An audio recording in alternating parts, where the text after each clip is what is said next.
Getting started is a real tough problem for a lot of authors. They look at their blank screen and they say, what am I going to write about today? How many words do I need to write? When am I going to get this book finished? How will this ever get done? Oh my gosh, this book is a big project. Why did I ever sign up for this? Is this thing ever going to end? Well, today you're going to find the answers to those questions because everything can be made better with a system. Hi, I'm Dan Janal, the author of more than a dozen books. I'm a ghostwriter. I've helped dozens of people write their books as their book coach and developmental editor, and I can help you write your book as well, or I can refer you to someone who can. I'm delighted to welcome my guest today, Kris Ward, who is the systems expert, and she is going to share with us several of her tips to help authors write and finish their books. Welcome, Kris. Oh, Dan, I'm excited to be here. Thank you so much for having me. Oh, it's my pleasure. Kris, you're known as the systems lady, and you help so many people just get their lives in order. Tell us, how did you get started doing this? And then give us some of your best tips. Oh boy, you know what, Dan, that's a bit of a story. So I don't want to waste any of our time here. I will say that I started out as an entrepreneur and I worked insane hours and I just realized that was not going to take, right? So moving the story along, what I would tell you is systems sound really dry and not helpful or sexy. And really what I'm about is getting ideas to execution. All an entrepreneur needs, when you look at yourself, you got any competitive jealousy of somebody that's accomplishing something, they're just getting ideas to execution faster than you are. So that's what we're all about, because most entrepreneurs spend about almost all their time in admin mode. And we believe in what we call the WIN formula, that you should be in 60% execution and 40% admin. So when you talk about a book, Dan, I know for me, when I was writing my book, at one point I said to somebody on my team, listen, if something happens to me, please promise me you'll finish this book, because I just thought it was never going to happen. For like, come on, right? So a couple of things that that I know from, running my own business and all these things that I teach my coaching clients, I had to use myself for my own book. So the first thing I would tell you is your brain, like your phone when it's recharged, is freshest in the morning. You're at full battery capacity. And when you start opening all those apps up and stuff like that in your phone, it decreases your battery. So what I would encourage you to do is, when you're doing anything that requires attention or focus, that's what you do the first hour in the morning. That's when you're going to be the most productive. Now, you have to use your toes and dig in, because you want to check your email. Did you get that sales thing you were looking for? You're trying to navigate any problems. No, you have to go in full battery, get that done. And then everything else you can compress later in the day. You can answer emails at 11 o'clock when you're kind of half tired or doing whatever. But get that book, do that first hour in the morning. And then I would tell you, Dan, it's really important is to work backwards. Okay. So for me, when I did the math, I had to do 5 pages a day to get my book done by June, because my editor could do it in June, or I'd have to wait to September. Okay, great. So when I did the math, it was 5 pages per day. Now, some days I felt like I didn't have that in me. And the old me would have been like, oh, I'm kind of tired today, and I got all these interruptions. You know what? Tomorrow, the words are just going to fly off the page, and, big ambitions and how the world would be a magical place tomorrow. But because I worked backwards, saying, okay, this is how many pages I want. This has to be done in June. Then it's 5 pages per day. I just worked backwards and did the math of when did I have to start it and how much did I have to do. So when I had that kind of in my face, then it made me really kind of sober, like, oh, okay, if I don't have 5 pages in me today, I'm not likely to have 10 in me tomorrow. So that kept me very accountable, because there was no whimsical, hopeful thing to cheer myself on and deny the reality of I had to get this done. I was not going to have 5 pages today. I'm not going to have 15 on Wednesday if this is Monday, right? So that's 2 big things that would really help nail down the process for your writers. Excellent. So it's really a process of looking at the numbers and just doing the math and being comfortable with it, and then using that as a spur to keep you going and to keep you motivated. And when I tell my clients that a book today is about 20,000 words, so if they wrote 1,000 words a day, they'd have a book done in 20 days. If they don't have 1,000 words, say they write 500 words a day. They're not professionals. Maybe they write 250 words a day. You can just do the math backwards, and then you realize that it really is the old story of how do you eat an elephant one bite at a time. You can do the math and it works out just beautifully. So I love that kind of analogy. That's wonderful. So let's looking a little bit more closely at your calendar. You talked about working for the first hour of the day.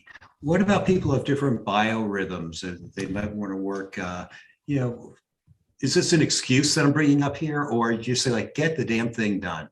Yeah, I hear that all the time. And listen, science shows you may feel you have different biorhythms, but what the science shows is what happens is there's a lot of psychology tied into that. So you may think, oh, I'm a night owl. But what that really says is, oh, you know what? I can't take the anxiety, or I feel better when I know I got all the work done and the things off my desk. And then I go, okay, now I can focus. And you've tricked yourself into believing that. The human body and listen, I did this for years too. It's in my book, Win the Hour, Win the Day, where I felt there was all this science about how the brain operates and how you can be effective and get things done. And I would be like, oh yeah, but somehow that doesn't include me, because I was so passionate and so driven and so ambitious. And I cared so much about my company that I thought I was excluded from all the studies they did in Stanford, years and years of it. So what I would tell you is that's really just an excuse. The human brain, first thing in the morning, it's freshest, it's rested, all that stuff. Now your morning may be at 10 o'clock, or maybe it's 7. There's the variances in there, but it can't be at the end of the day when you've got decision fatigue, attention residue, and then you're making these decisions at 11 o'clock at night and trying to be creative. It's just not how the brain deals with it. And I would say too, Dan, what's really important, and one of the things I'm talking a little bit about productivity here, but we lean really more into what we call the super toolkit and getting things done, that you should always be able to compress your time, that 60-40 win formula. And why I come back to that is you want to have things in play to get you to the execution mode at all times. So right now you might be struggling with your first book and you think, once I get this out, I will never want for anything again. That's not out very long before you start looking at that going, that would be a really good part 1 of a 3-part series, right? So then you're like, okay, do I have a win team? Do I have people that can support me when I, want that next ambition to get out? And can I be always in the execution mode versus having a VA that you hand work to, and then you look over and sort of that parentified system where you're checking on the work? You want to have a win team. You want to have these things that allow you to execute and do more and more with that. So it's super important to have these things in play, really, so that you can be that author and crank things out on a continuous basis. And the one thing too, skipping back to the calendars, I would also ask you to look at your calendar realistically. So many entrepreneurs, what they do is they don't put their own work on the calendar. You have outside appointments, everything like that. And so what happens is, I've had people say to me, well, I do that every day, Kris. I don't need that on my calendar. And I'm like, but that leads you to believe that you're walking into a day that you might have 8 hours, when in fact you might only have 6, because you're not counting that. It's almost like saying, Dan, my car payment comes out every month, but I know it comes out every month, so I don't count that bill. The money is gone. So too is the time on your calendar. So these are little things that, you can implement right away. You can start looking at as far as strategy goes and understand it's not about you. It's not about white knuckling it and grinding it out, because I believe that which does not kill you makes you tired. It's not about the discipline. It's setting yourself up for success with a calendar that speaks to you, with things on it that, if you can't improve what you don't measure, and then having support systems in place that allow you to be in execution mode. Wonderful ideas. I love the idea that you could systematize everything and then just get it done.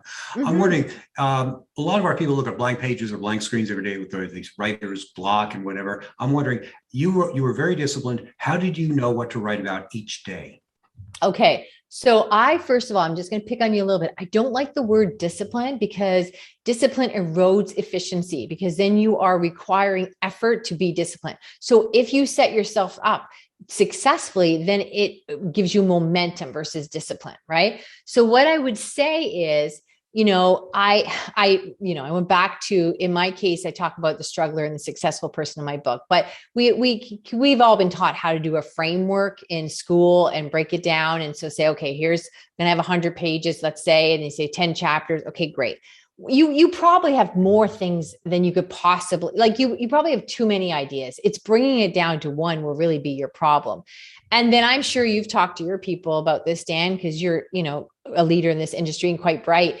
And what I would say, one of the things that also helped me too, is you just hit and under tools and Google and you got audio dictation.